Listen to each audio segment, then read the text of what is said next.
Good morning. It's 3 o'clock in the morning. It's getting colder here in Johannesburg. I often wake up at 3 o'clock and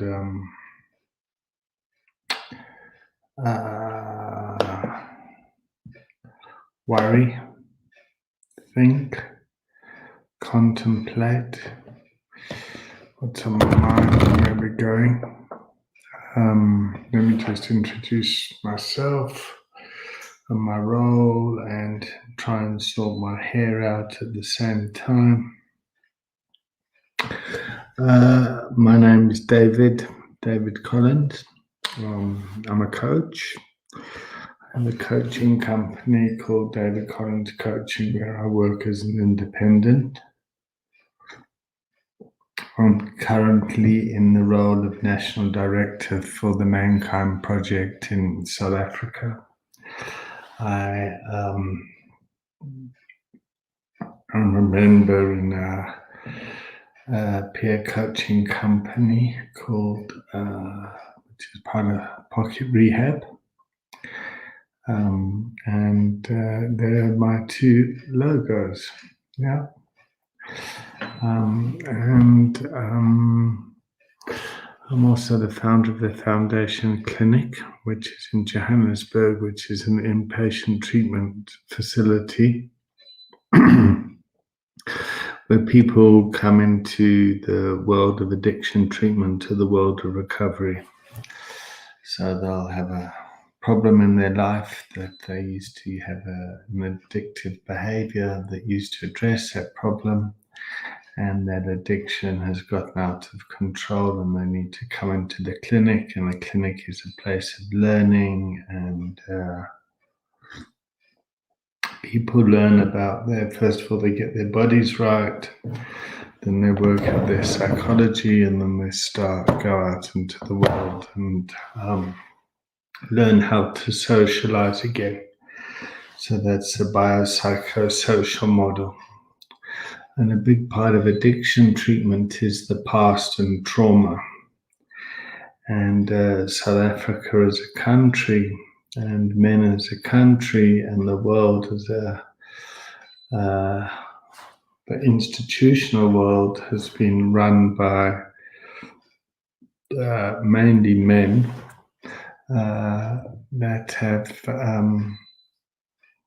created where we are today.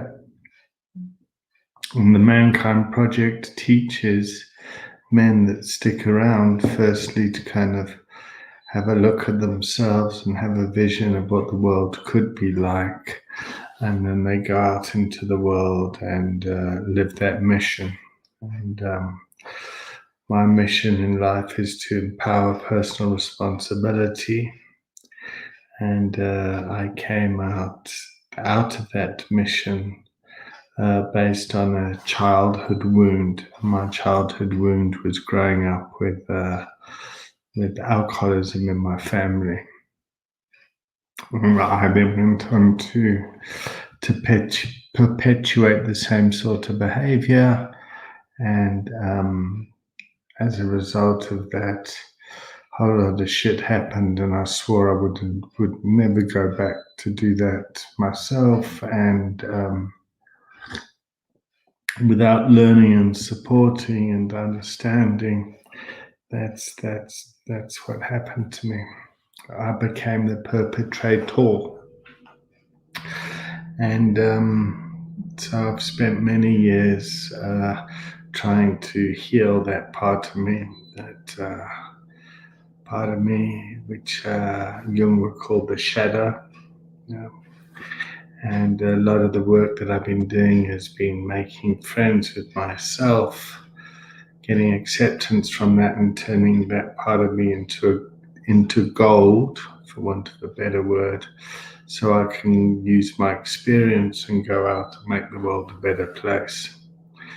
And as this has happened to me individually, it's happened in my family, and it's happened in the institutions that I work at. And I'm in the position of, I'm in a leadership position, I'm in a place of servant leadership.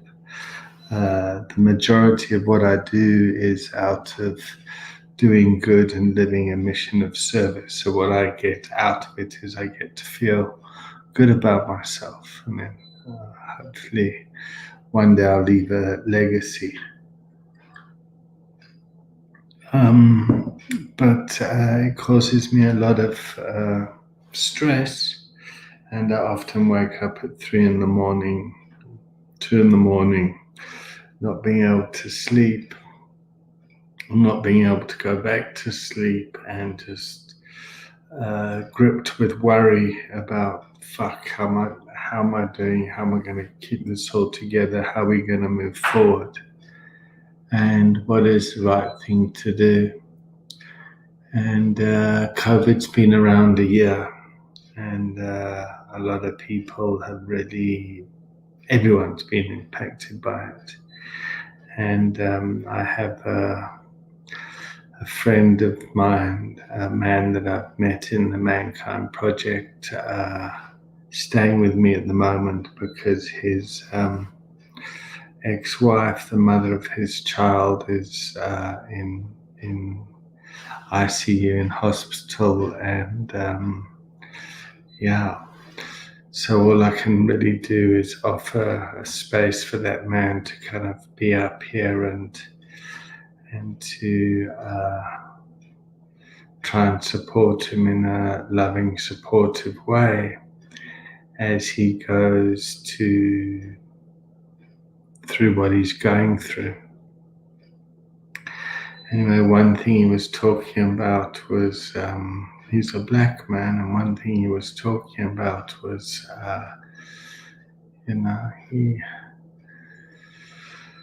was getting dressed up and dressing up for the ancestors and making himself respectable for whatever is coming. And he put on his clothes and he polished his shoes, and he's a very respectful, prideful man. And that's not something that I have. I really don't. That sort of stuff doesn't. Hello, David. Yeah, I'm a frog. And that's not something. The way that I present myself isn't. I'm not flash. I'm not flash. That's a judgment in a way that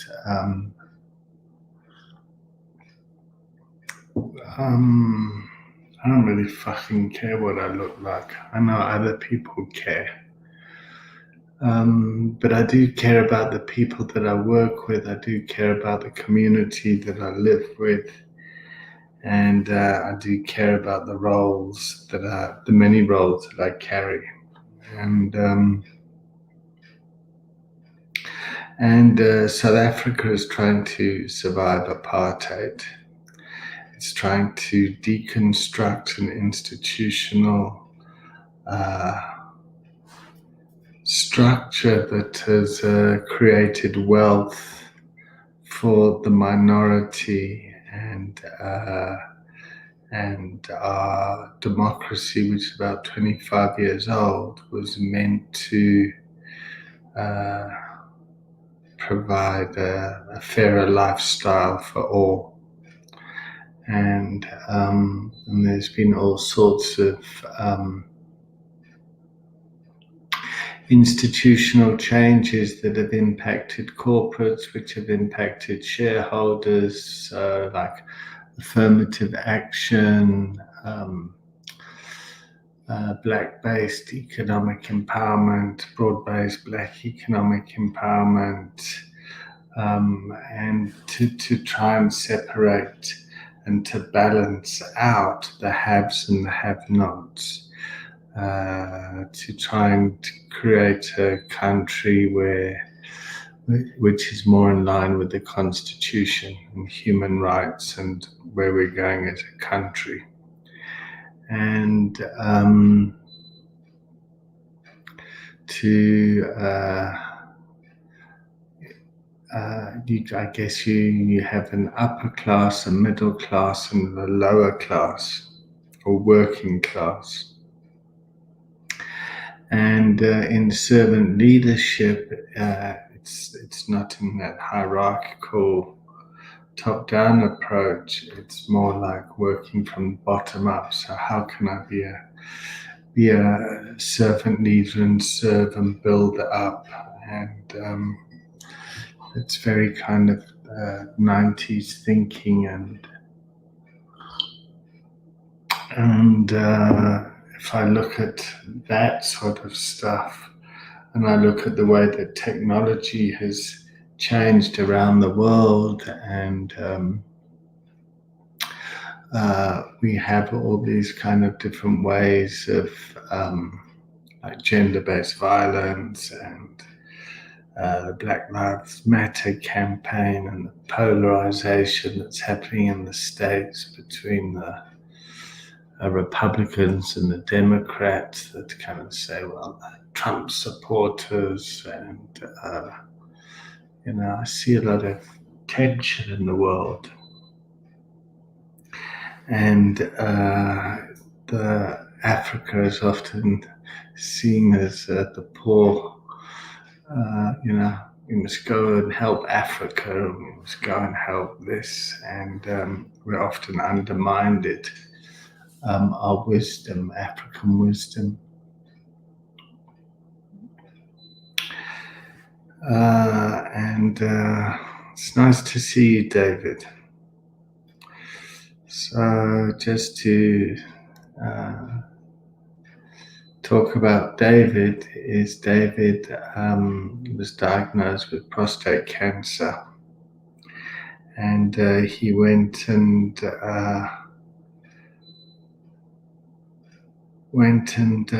took his dilemma and made a film about it, an educational film to support other men. And that's what he did.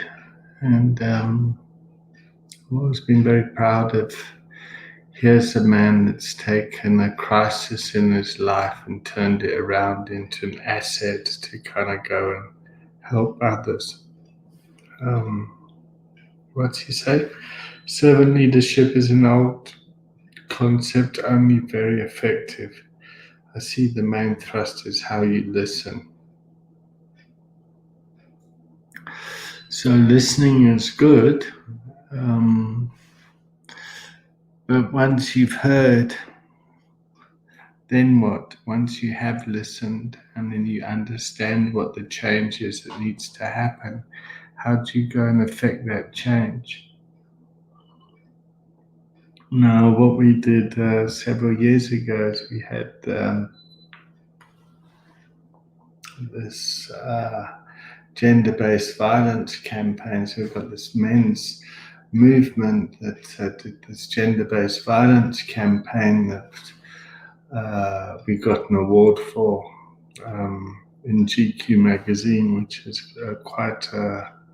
which is a global magazine, and it's aimed at the right sort of demographic of the type of man that we want to attract, which is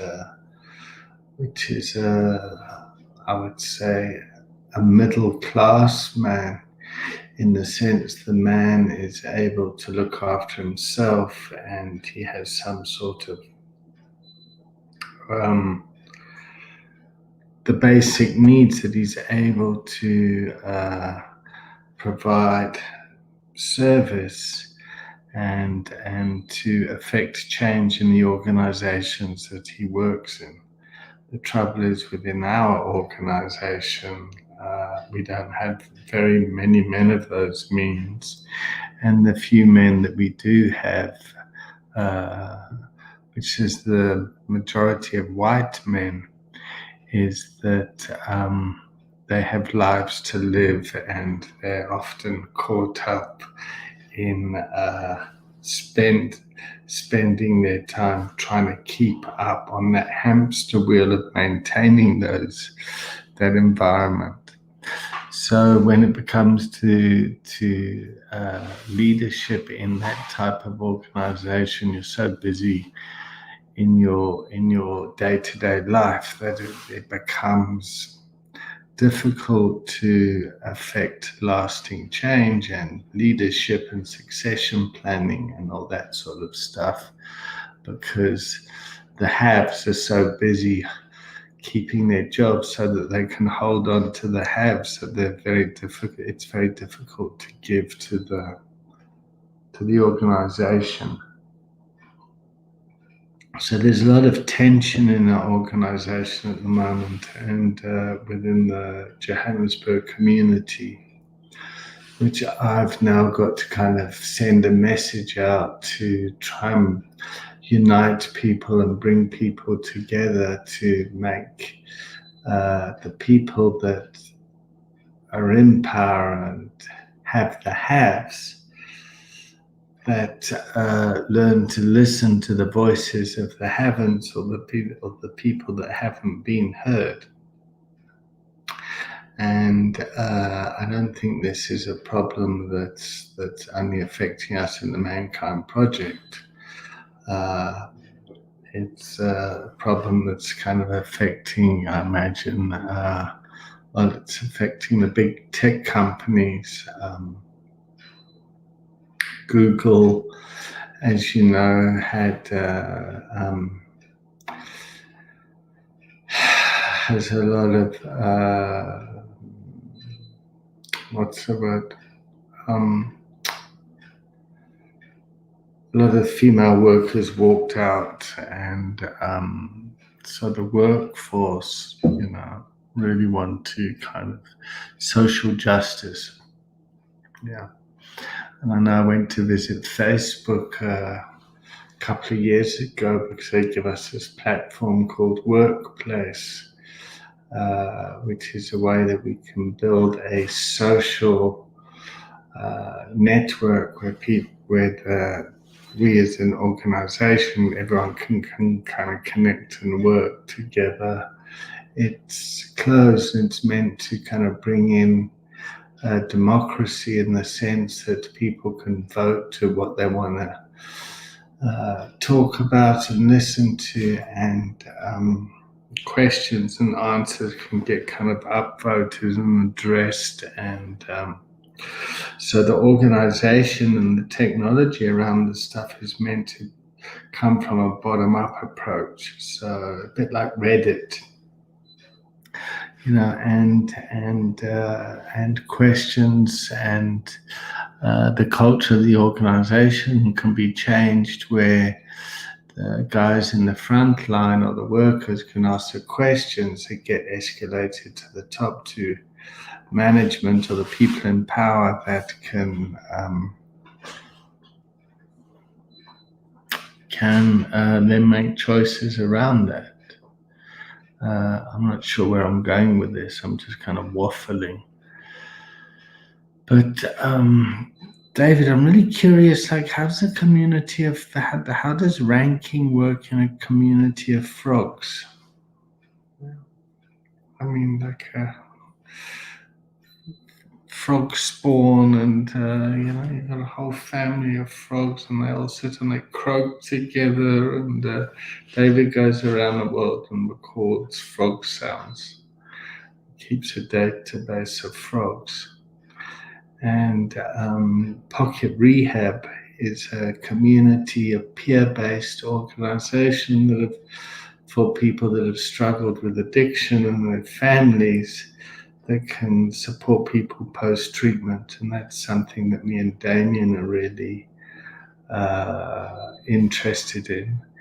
Like, what do you do once you leave treatment? In the Mankind Project, like, what do you do once you've left the weekend? Or in an organization, you send the execs off to team building or MBA or whatever it is, and then they come back and they've got to try and affect change within the organization.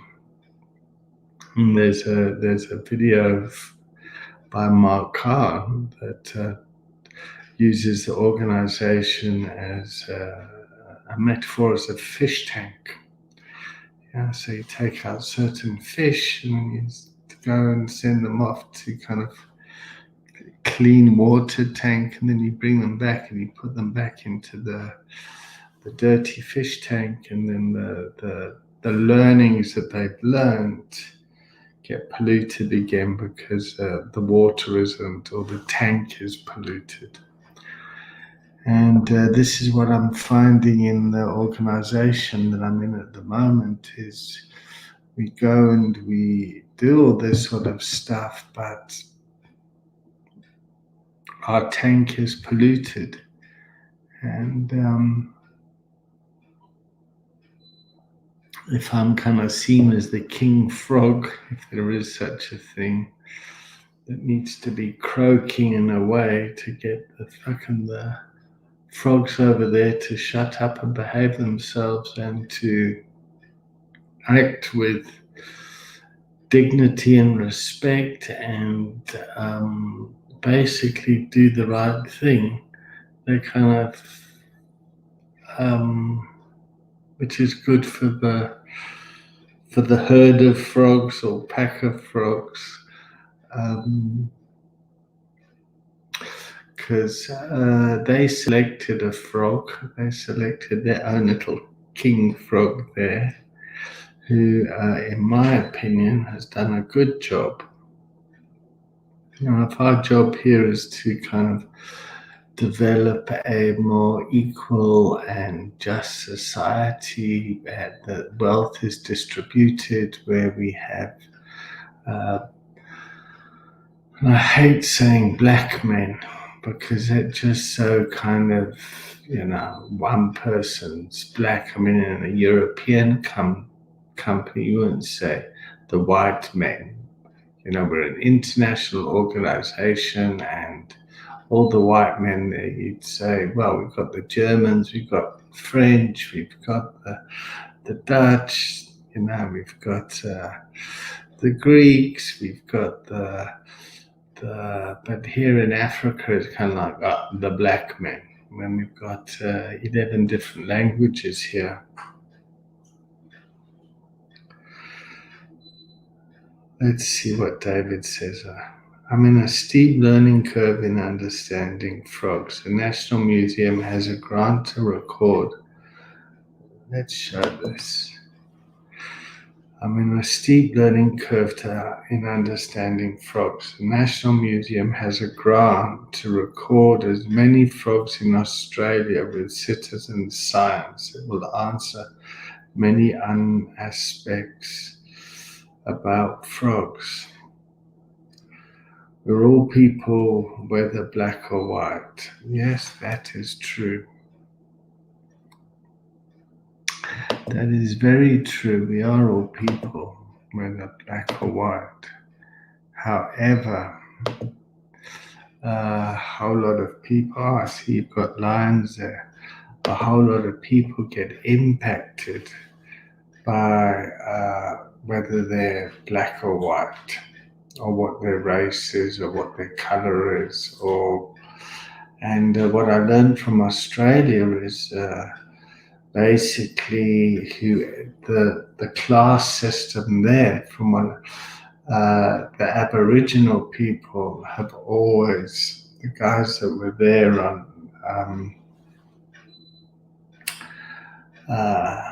originally, and as colonialism came, or as people came, or different cultures came, they kind of always been kept at the bottom. So different people come in and sort of like, oh yeah, the locals, the Aboriginals,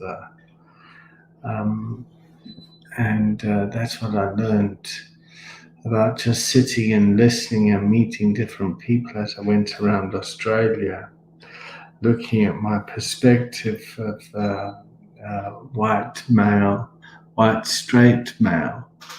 Are you allowed to say straight nowadays? Fuck, I don't even know in all this gender politics. But to sit and observe and,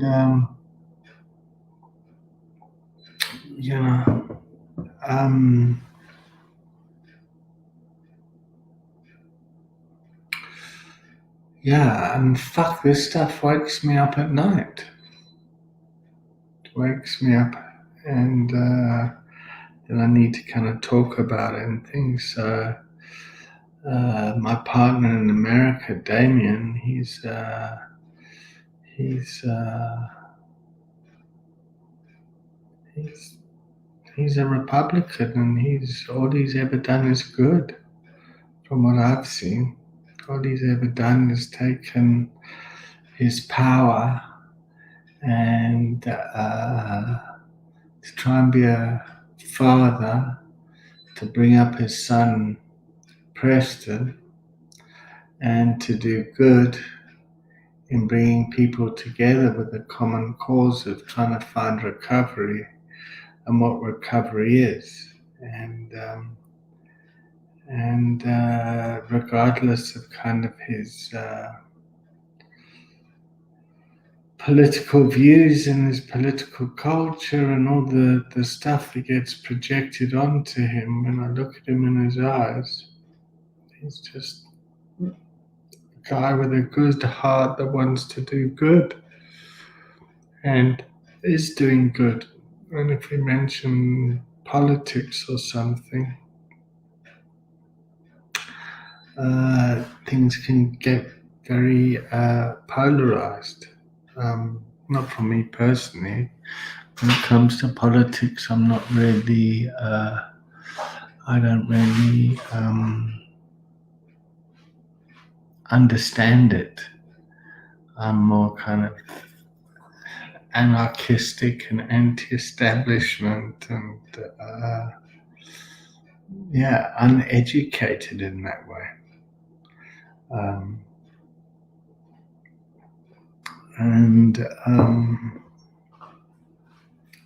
don't know where I'm going with this. I'm just kind of waffling on. But the reason I'm waffling on and the reason I'm kind of sending this out everywhere is I'm using technology just to kind of broadcast my thoughts and my feelings to settle my mind, that I can hopefully go back to sleep, because a lot of this outside tension is causing tension with individuals in our families, which causing our families to fight amongst ourselves, which is causing a divide within our families, which then causes pain for me personally. And in my family, I can see that we're a lot better off than a lot of people, and we're a lot worse off than a lot of people. And the projections that get put onto us is like, well, fuck, we're living a life, we don't have any problems. But meanwhile, behind closed doors, there's all sorts of problems that are going on. And in my role of kind of trying to help people empower themselves to take responsibility and to get a bit of understanding so they can come up with solutions. So, yeah, I guess they can live the life that they want. Yeah. It's a very strange world we're living in. So, yeah. So I've been sitting in this kitchen for a year now with COVID happening around me. Pocket Rehab was built for the opioid pandemic that was happening in mainly in the States. And the world is very US-centric. Let's see what David says now. The Aboriginal people in Western area are being listened to by allowing them to have voice and truth-telling. I'm involved in a social impact festival run by UWA, Uncle Danjur Colini, which converts into English as Walking Together. They have added towards 20, I guess they're headed towards 2029 and beyond. 2029 is 200 years of colonization. Okay. Thank you, David. So, what is walking together?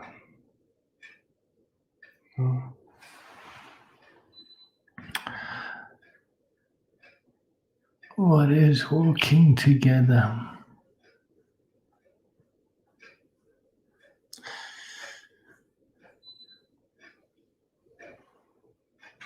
What's the impact of walking together? What needs to be given up? What more wisdom have you got for me at 3 a.m. here, David? Yeah.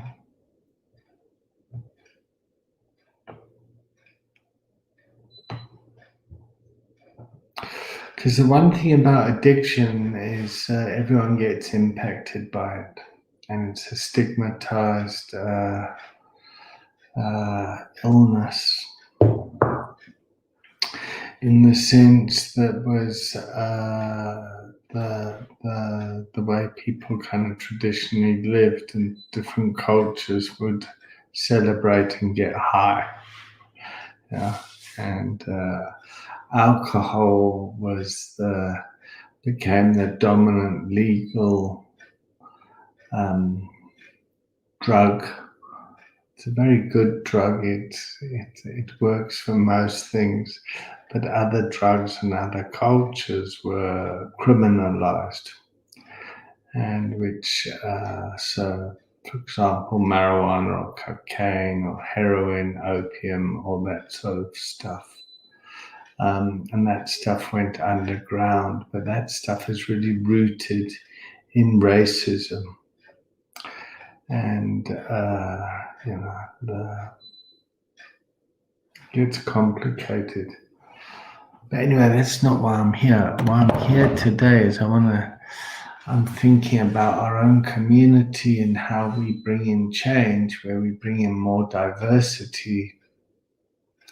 And institutionally, in terms of the values and the structure.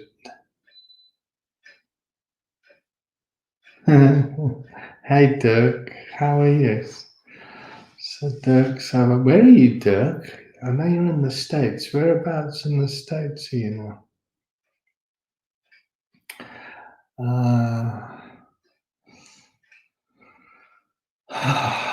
So Dirk, what would you do? I mean, Dirk's a businessman. But I guess he kind of just surrendered one day and said, fuck, I can't do this anymore. I'm going to the States. I hope it's going well for you over there. And he knows about coffee. North Carolina. How are things going in Carolina? That is a red state. Is that correct?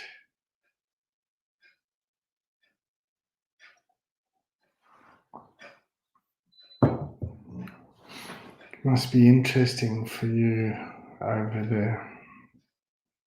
Come join me. Come join the link if you can. Just click the link and come and chat to me. Tell us how it's going in North Carolina.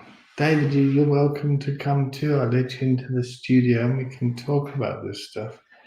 We can have a Australian man, a man from America, and yeah, it might be a bit edgy. Look, I mean, we've got two people watching, so that's most probably you and life is tough, but I'm tougher. Yeah, that's the attitude. And how's COVID going over there? How are the politics of COVID? I have a right to wear a mask. It's my First Amendment rights or something.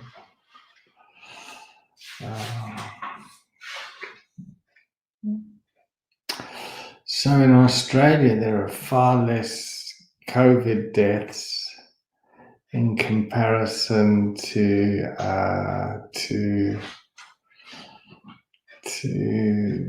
South Africa or Europe or the States. So something about New Zealand and Australia,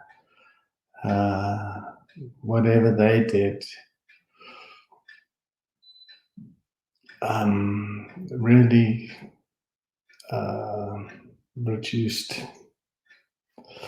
How do you get to join? You click this link.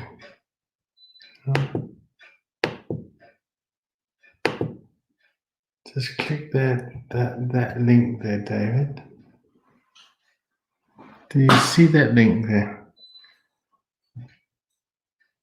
Hey, there's Michael. He's from the UK.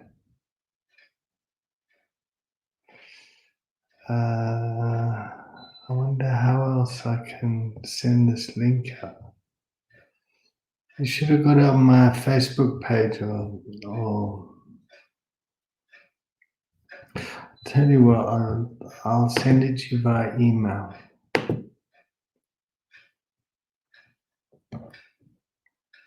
Just know that this is being streamed live and we're making this up as we go along, David.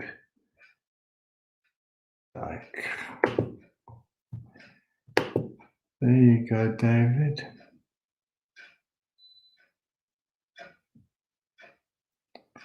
Check your email.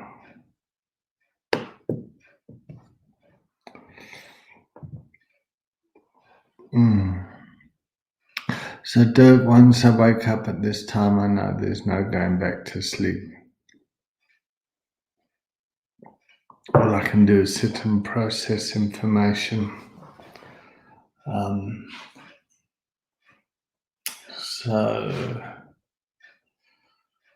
Yeah, you know what it's like to run a business, though. You know about leadership, you know about staff, you know about getting things done, or trying to move people in a direction.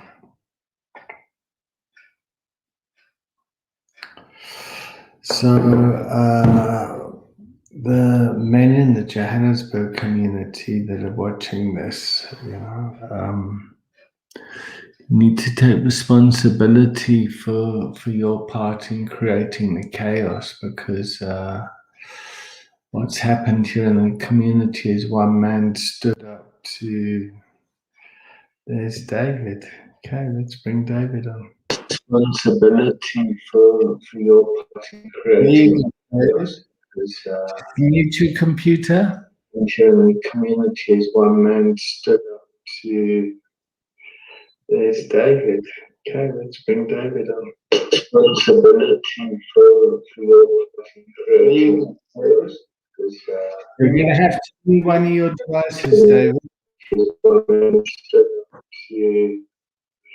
There's David.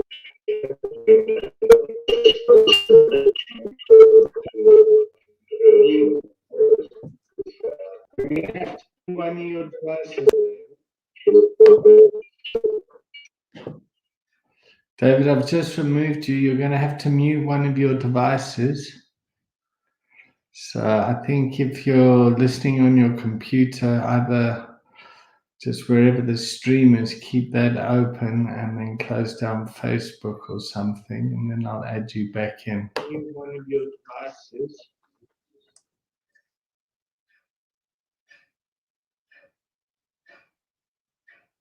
Okay, can you hear us, David? David, can you hear me?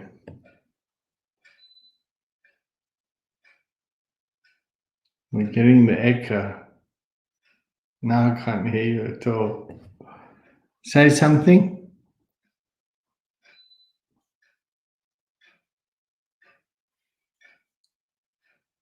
I've got mute on, Oh, but there you there seems to be feedback of several things. Say something.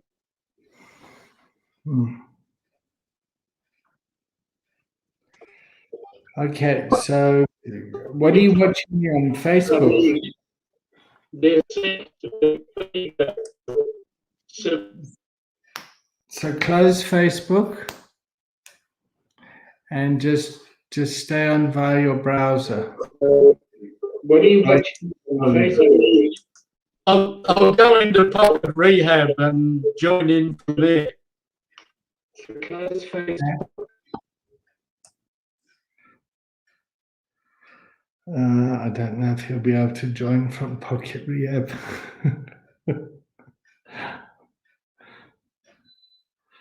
David, if you're there, just click the email that I sent you. So just watch through your browser and just keep everything else closed.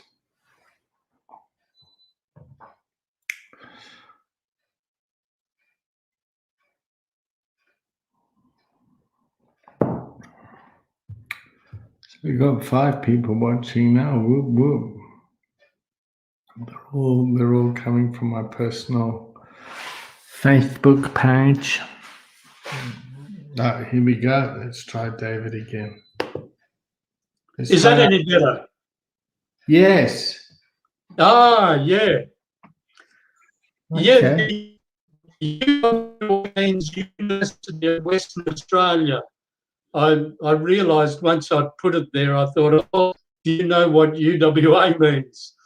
And the social impact team associated with UWA, 2019, they got 4 Aboriginal elders together, 2 women and 2 men, and said, okay, let's work in something towards 2029, which is 200 years of colonisation. So I joined there as a participant and also a volunteer. And last year, 2020, I did the same thing. And I followed the 6 seasons. I don't know whether you're across the Aboriginal name for people in Western Australia is Noongar, especially in the southwest. And they follow 6 seasons, not 4 like autumn, winter, etc. So each year is following a different season. Now, Dandu Calling is how it's pronounced. Dandu Calling means walking together. So that's looking at giving the Aboriginal people a voice to tell the truth, because there's been lots of massacres and they were treated as human beings. So it's walking together, and they've chosen a byline as walking together to the year 2029, which is 200 years of colonisation. So it's rather exciting hearing some of the stories, how some of these people were taken away from their families and put into institutions, and they've suffered really badly. So in Western Australia, we're going down the pathway of getting them to tell their truth, and we just listen. Ultimately, I think we will have to talk too, but at the moment it's just truth telling for Aboriginal people. And I am looked into several Aboriginal elders, and they're beautiful people. They know more about the spiritual side of living than we ever did, which is really good. It's unfortunate your voice was breaking up again a bit, but But carry on, David. And somebody, Bruno's just come on. He says, have a squiz at this Joburg community.coza. Let's see if I can bring that up. Peace and harmony, yeah. Eventually, I think there will have to be some sort of treatment. But for that to actually happen, really needs for Aboriginal people to have a voice and tell the truth of their wounds from being taken away from their parents as little children.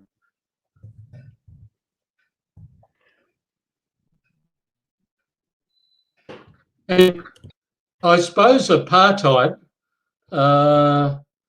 was similar in all sorts of different ways. People were pushed down. I think I'm just trying to get this Joburg community.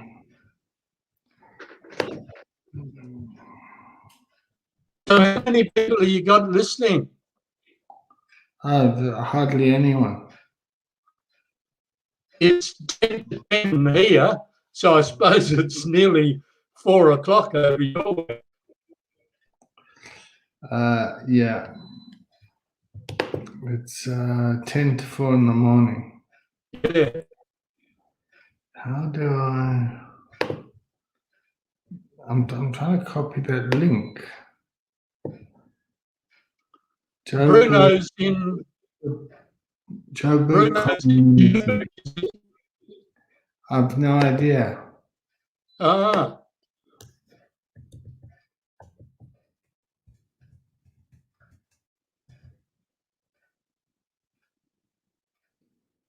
Okay, there we go. Share screen.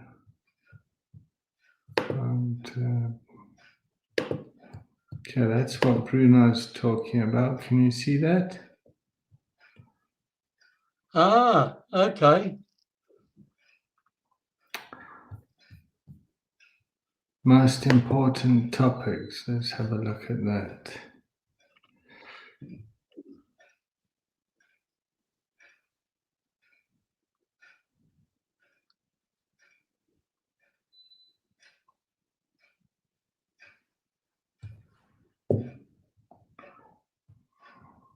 I'm not sure what to do with this. Most popular topics.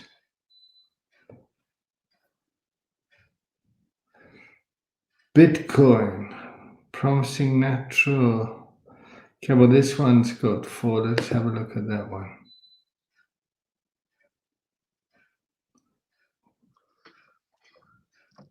Yeah, we've been pretty lucky in Western Australia with COVID. The borders were locked down very early, and anybody coming from overseas is put into 14 days of isolation and tested regularly through that. So we virtually, I can't remember how many people have died, but not too many in Australia. We've done really well. And we're now getting the vaccine. I've started injecting everybody with the vaccine. All right, well, that's not really working the way I wanted it. Thanks for that, Bruno. Yeah. I'll look at it later. Okay, and are people taking the vaccine? Yeah, there's been a little bit of demonstrations and people starting to say, you're not going to force me to take it. Only I think the majority of people in my proximity certainly are all for it. I'm going to get it. There's many other vaccines that have been very successful, so I can't see any reason why this shouldn't be.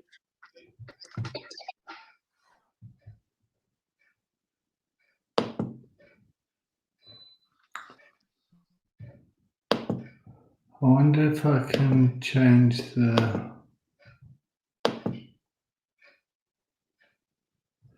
Are you on a wireless link?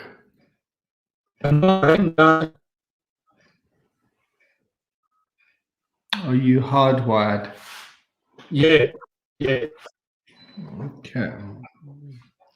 Well, it's not great. It's what's called NBN, which is National Broadband Network.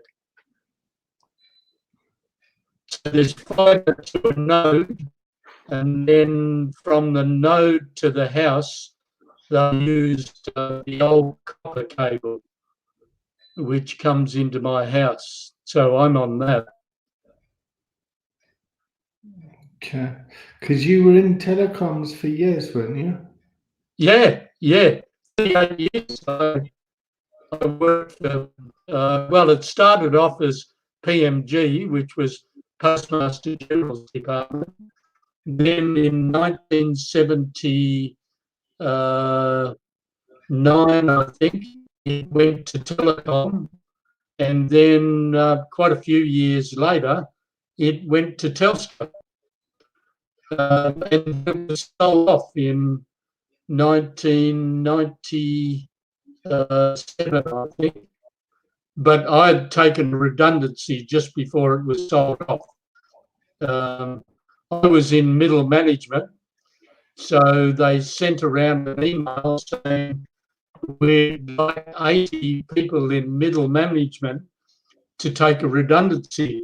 So I put my hand up and said, yeah, I'll go. They didn't want me to go, which was a bit disappointing. They wanted me to stop, only I said, okay, when can I go? And as long as I went by the end of the financial year, they were happy. So it was in August the previous year, so I got another 9-10 months of working. Then I joined the Institute of Human Development, which I was there on a voluntary basis, co-leading self-awareness courses and doing men's therapy courses, and adventure camps for youth at risk, a joint wellness program where we did stretching and talking about how well we were eating and that sort of thing. So I was running several groups, plus doing one-to-one counselling, mostly with younger men and a lot of late teens in their 18, 19.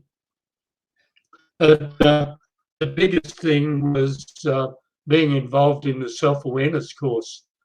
That lasted 12 months and 3 intensive weekends away. And I suppose you do something similar in the region. Well, it's all about becoming self-aware, and then becoming aware of how your behavior impacts those around you, and then doing something about it to change that behavior. That's certainly in the addiction world, and in the addiction world, it's usually the families that get impacted, and if we can get the families self-aware of how they need to change, that can often then elicit the change further down. But the person with the problem often in the family gets blamed for everything and gets set up, so the whole family stays dysfunctional. And certainly that pattern can be so in South Africa here, one of the things is it could be it's all the whites' faults, it's all the colonization's faults, that's why we can't proceed, or Yeah. it's all the Aboriginal people's fault, or Yep. so there's a blame culture that happens, yeah. So for us walking together, we try and get the family to walk together to the solution. Yep. So one family member might have the problem, and but the whole family is impacted. Yeah. So in my family, I caused a lot of shit. Yeah. And my children were taken away by the state. Mhm. Yeah. And I had to change a whole lot of behavior before they came back. Yeah, before the state would give them back. And I was fairly lucky. They weren't in care for long. Jack was in care for a month, and Sammy was in care for 6 months. And but it's had it still has a hell of an impact on me. And this is like 24 years ago, 25 years ago now. But the trauma of that still lives within our family system.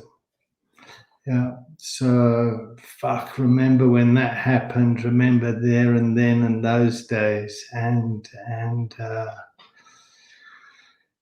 so I kind of live with that cloud on top of me. It's like, oh fuck, what if he relapses? What if he goes back to using? What happens? What do we do then? So that traumatic behavior kind of lives like a ghost within our family system, I'm seen as the mad Uncle David that, got well. And then that became my story, Then I became the guy that was sick and then the guy that became well, as opposed to just being the guy. Yeah. David the human, David the man, David the, I'm not a good man because of it. I'm not a bad man because of it. I'm just, that's part of my life that I went through. Allow themselves to talk about all that sort of thing that's going on deep within themselves. Well, the problem is often with the listener. Yeah. The inability to hear the story. So in race stuff, black white stuff, the challenge is for the listener to hear the atrocities that happened. Yeah, and they kind of want to deny it, or they get consumed with guilt, or dismiss it, or so there needs to be kind of courageous listening. I know for me, sometimes listening, I want to jump in and reply rather than listen to understand. And that's hard work, listening to understand and keeping your own judgments, your own sort of wounds out of the picture.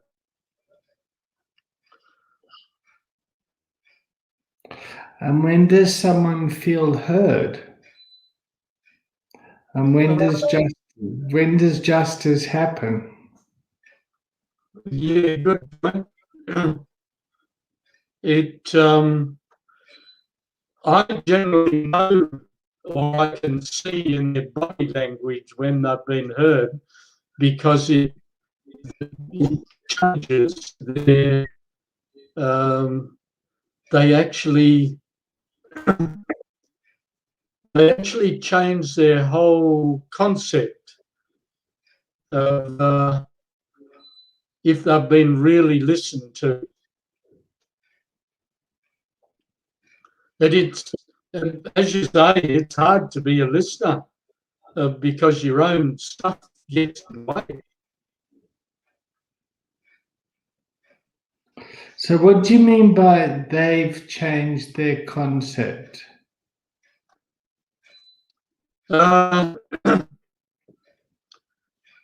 When I've noticed, and I'll go back to the average side, we had a bit of a get together on the recent full moon, and there was about 8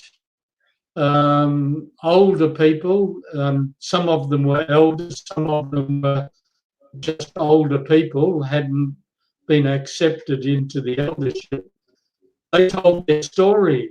They were given a voice. And I suppose when I mention the concept is, if you're listening to understand, then everything's out of the way, as hard as it may be, or I have difficulty in keeping my own judgments out of the picture. Their whole body language, the way they talk about things, almost changes immediately where they feel heard. Their truth has been recognised. One woman in particular, and I won't say any names, she told how horrible it was for her at 4, I think she was, or 5, and she was taken away from her parents, put in a mission, and then she stopped until she was about 19. So this particular night, watching full moon, she actually commented at the end of telling her truth about her life and how she didn't even know who her mother and father were, didn't know who her uncles were. They were held back from being involved in and learning Aboriginal language. They weren't allowed to. They had to speak English. They weren't allowed to hear the stories, the Dreamtime creation stories. So she had to relearn all of this. And at the end of her talking, which was probably about, I'm only guessing here, probably about 25 minutes, she had a big sigh and said, "Oh, I'm pleased I was able to speak in this." And there would have been probably 500 people there sitting on the lawn and listening. She actually said, I feel pleased that I've been able to talk in this situation and not interrupted, and people have listened. And I suppose when I talk about the body language, there was a big sigh. She went, "Oh," and so it's almost as if the healing started happening. Does that make sense? Yeah, it makes complete sense. The thing that triggers me is the word they. Yeah, they and them, and when we listen to them and they tell their story, and so that straight away triggers me. In what way? Huh? In what Well, way? I mean, it just it feels as if it creates separation. You know, Yeah. yeah, that's the. But having said that, what I do notice is when the person does get a chance to be heard, yeah, when their truth comes out, when the Yeah. individual's truth comes out of what the impact of life has been on them individually, there is often that big sigh. Yeah. Oh, It's it's like, very noticeable with this particular woman. yeah, Very noticeable. She finished and she went, oh, I thought, at least she feels as though she's been heard. It came across to me like that. I haven't had a conversation with her, of course, so I don't really know. It's an assumption or an assessment on my part that she felt she was given a voice, aimed to tell the truth, and it went from there. So I think if enough Aboriginal people are allowed to tell their own truth and given their voice, because see, a lot of them have been squashed down where they're not allowed to not allowed to say, I feel hurt. I don't know my mother. Who's my mother? I don't even know who my brothers and sisters are. But I'm not allowed to talk my own Noongar language. So by giving a voice where they can lift above the trauma, I suppose, they're then to tell the truth, it comes out. And some of the horrible stuff they talk about is pretty hard to even listen to. no, it's disgusting. Yeah. And some of the massacres that I'm aware of were absolutely horrible. But that where we move, and that's what Danju Pulling is about, is about walking together to know each other as people. And that's why I put that there's no black or white. We're all human beings with people. I know not everybody would see it that way. But it's very easy to say there's no black or white if you're white. Yeah, we're privileged. Yeah. That's what the yeah. So someone who's in a leadership position whose responsibility it is to talk about kind of diversity and inclusion, but the institution is filled with a whole lot of people that are just kind of completely unconscious. Yeah, it's like, so I can imagine you working in an IT company going, yeah, well, that's not our stuff. We just install modems and technology, and we're not interested in politics. We just got to get the job done. And let me tell you a little bit about my family.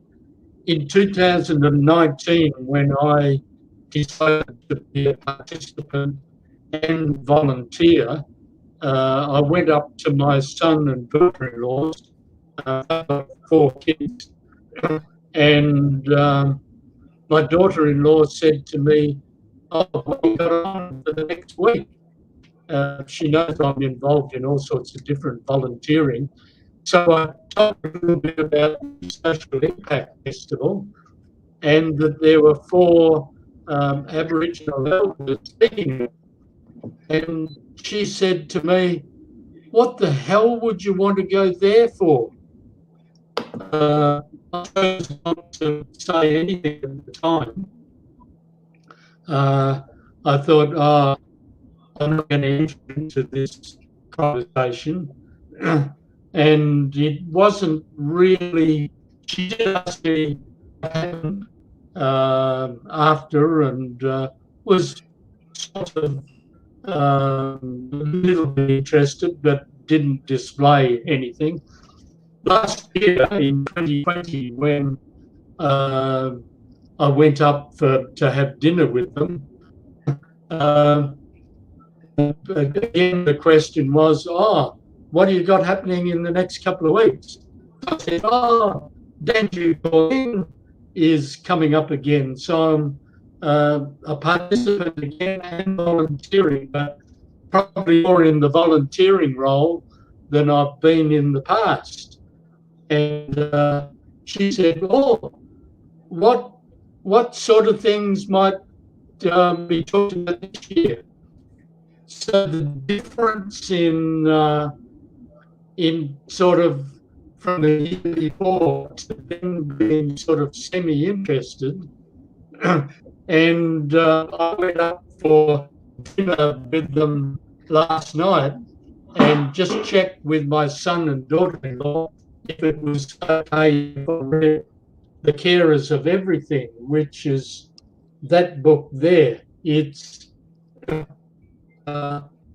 book about the dream time, or where the Aboriginal people say the creation of what they knew. It's a creation story, sort of slightly mythical, but it puts reality into it too. So I just checked with my son and daughter-in-law and said, this is The Carers of Everything. Do you mind if I tell the kids this story? So they said, no, go for it. So it's in the midst of change where they're starting to accept more and more about Aboriginal people. And that's just one example. In saying that, I'm also fully aware that there still is racism in Perth, and people just don't recognise them as human beings. So it's a good little story too. It's about, pardon me, it's called The Carers of Everything, and how the emu, which is called Wach, the kangaroo, which is in Aboriginal language, Yonga, and then the goanna, which is called Kata, and the echidna, which is called, Kata, yeah, which is the goanna. Yeah. So they eventually say, well, the best people for the Carers of Everything is you, the male, and you, the female.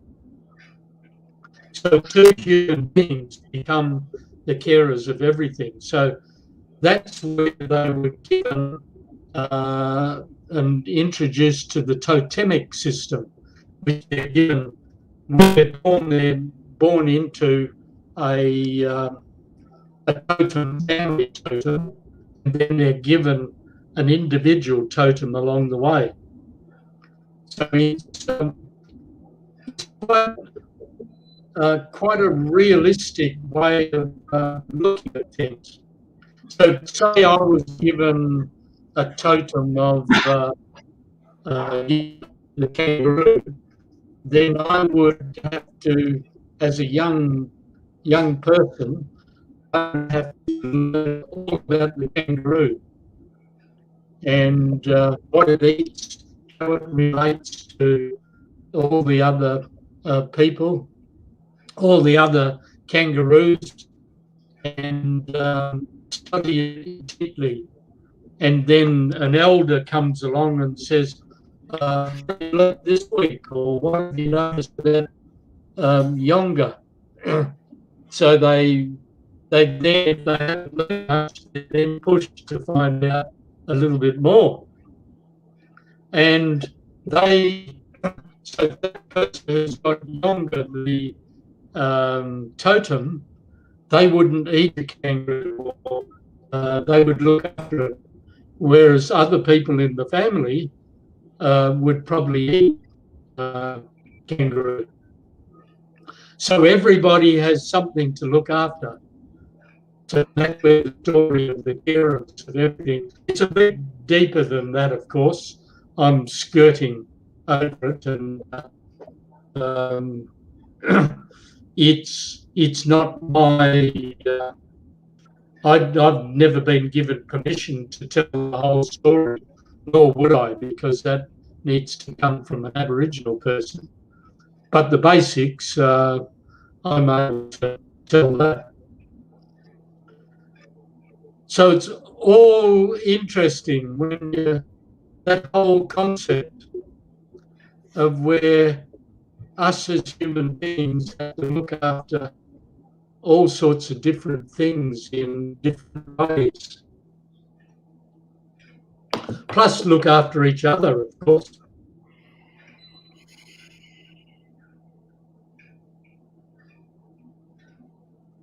Really enjoyed that, David. Yeah, it's a different. I assume you didn't get across some of those sort of things in Perth. No doubt you'll come across here in the future.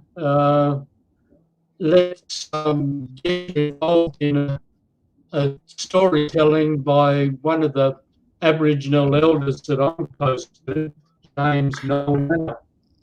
Well, there was Uncle Larry that I met when I was over in, because I went to Perth and I drove across the desert to Coffs Harbour, the Nullarbor, yeah. Yep. And then I met Uncle Larry, who came to Bellingen. Yep. And he sat down and he had a yarn with me. And we just spoke, and he spoke about the 5 people. Yeah. You know, black people, white people, yellow people, brown people, and what's the other one? I can't even remember. Yeah. And how everyone started in Australia and went out into the world. So they've got some beautiful, the Willie Wagtail, the little bird. Do you remember it? The what? Willie Wagtail. You would have seen it. It's a tiny bird, about 3-4 inches long, with a tail, and it fits around. And there's a beautiful story about the Willie Wagtail. Oh, the Willie Wagtail. Your sound's terrible, David. It's such a pity. They've got beautiful stories about everything.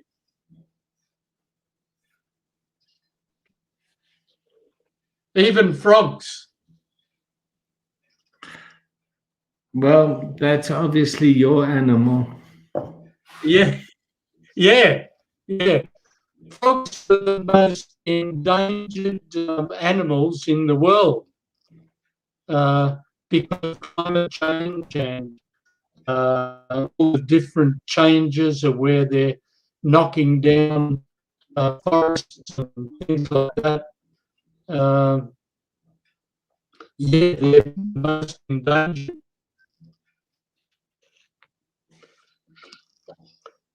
Do you have frogs over there? Yeah, we got frogs. Yeah. Yeah. What noise do they make? Oh fuck, I don't know. Ribbit, ribbit, ribbit. Uh, one of the one of the most interesting frogs I'll play it for you that I'm featured in a newsletter that comes out. I'll have to send it to you. And they asked me what's my favourite frog, and my favourite frog is what they call Crinia georgiana, which is its short name is a cracking frog, and it sounds like this.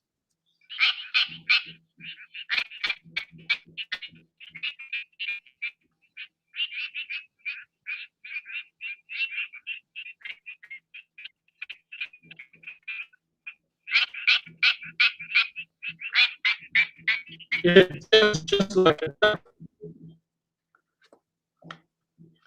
So that's my favourite frog. What's your favorite frog? Let's sort your sound out, and then we could do a frog show.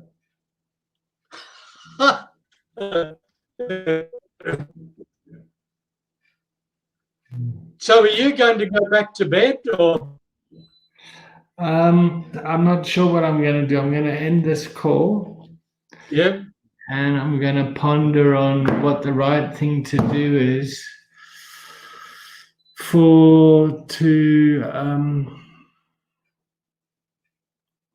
to continue moving forward in our community as there's tension.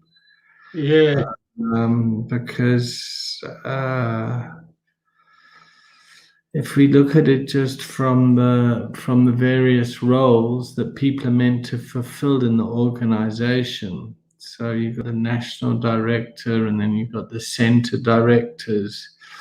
The man that was in the center director role to bring transformation to the organization, from my perspective, has done very, very well. And there's a whole lot of tick boxes that he's done very well. But his personality and his style has caused a whole lot of tension that hasn't won him favor. And he's he's young and enthusiastic, and institutionally he's getting kind of fucked up by the one department. So as a global organization, that department's doing wrong, and how do we educate that department in becoming aware of how they've perpetrated and kind of crossed the party line, for want of metaphor? Because I mean, it's keeping me up at night that like something's got to be done about this. Yeah. So in a leadership position, I need to do something about it, while maintaining unity.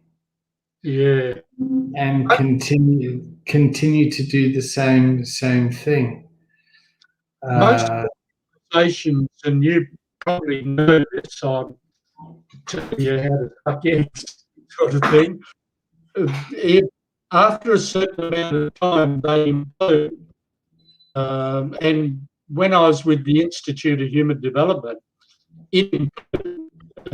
And when a few of us analysed it after, it came back to the initial reason why it was developed. It got way away from that initial paradigm, I suppose, for the want of a word, and it it then wasn't talked about. It was never brought out into the open. It was Morrison in the room. And it's getting back to the initial, we had to get back to the initial things when we stopped with one particular group. And we had to get back to what our framework was, and what was our mission, what were our aims. Yeah, it's a hard road. But I can notice from the time you first came on to now, you're starting to look a bit weary, so I'd better let you go. It's morning here, 10:30, so you better get a bit of sleep, a bit of shut-eye, and then maybe in that shut-eye, come up with the answers. Maybe. Maybe, yeah. No, I have some vivid dreams.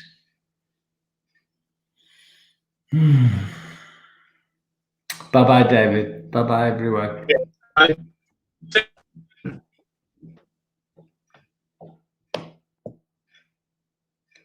Sorry about the sound there.